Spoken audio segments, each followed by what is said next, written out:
Iqra FM.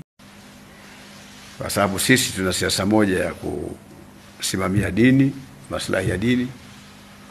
Lakini tuna chombo kinaitwa BAKWATA, pia tunasimamia chombo hicho. Na kingine hatuwezi kutoka katika kusimamia maslahi ya nchi. Maslahi ya nchi au serikali iliyoko katika utawala. BAKWATA hatuwezi kuondoka hapo. Halafu mambo mengine yatakuja. Lakini mambo matatu ndio mambo makubwa sana.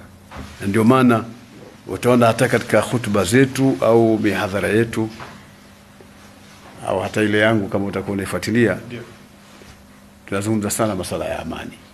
Sababu sisi tunajua nchi ilivyo. Tunazungumza sana masuala ya amani na uzalendo.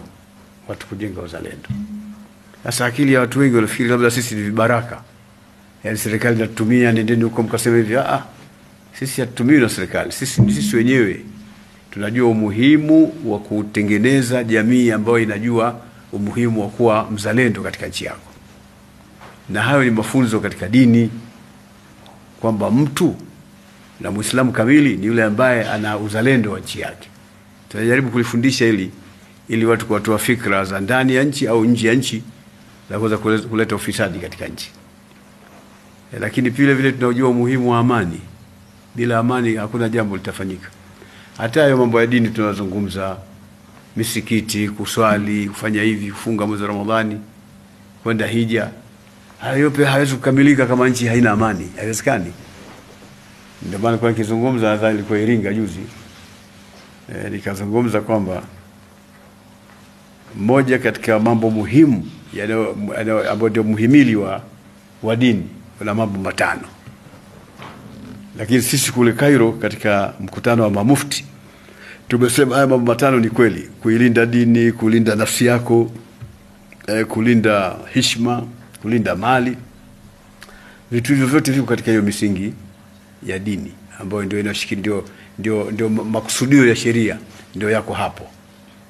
Ndio kama wanaita Kiarabu mahawir, yani mihimili ya dini, mambo matano. Sisi tukasema tuongeze la 6. Wenzetu wamepita, mashehe wameweka hayo matano huko nyuma, kwa miaka nenda miaka rudi. Kwa sasa kuna umuhimu wa kuweka jambo lingine la 6. Lipi? Kulinda nchi. Kwa sababu dini hatuifanyii mbinguni. Dini tunaifanyia hapa katika ardhi. Kila mmoja na nchi yake. Sasa lazima kuwe na jambo jingine la 6 ambalo linasimama katika kulinda nchi ili dini ifanyike. Dini haiwezi kufanyika katika nchi ile iliyokuwa na vurugu. Kwa hiyo tukaweka mihimili badala kwa 5, kwa sasa ni 6. Kutokana na juhudi za wanazuoni na mamufti wa dunia nzima, tumekutana Cairo pale, chini ya Wizara ya Mambo ya Dini na chini ya Sheikh mkuu wa Chuo Kikuu cha Azhar. Na kila mmoja alikuwa na maoni yake, hata mimi nilikuwa na maoni yangu. Nimezungumza na kueleza umuhimu wa mambo yalivyo, tukakubaliana kwamba lazima patikane huo muhimili wa 6.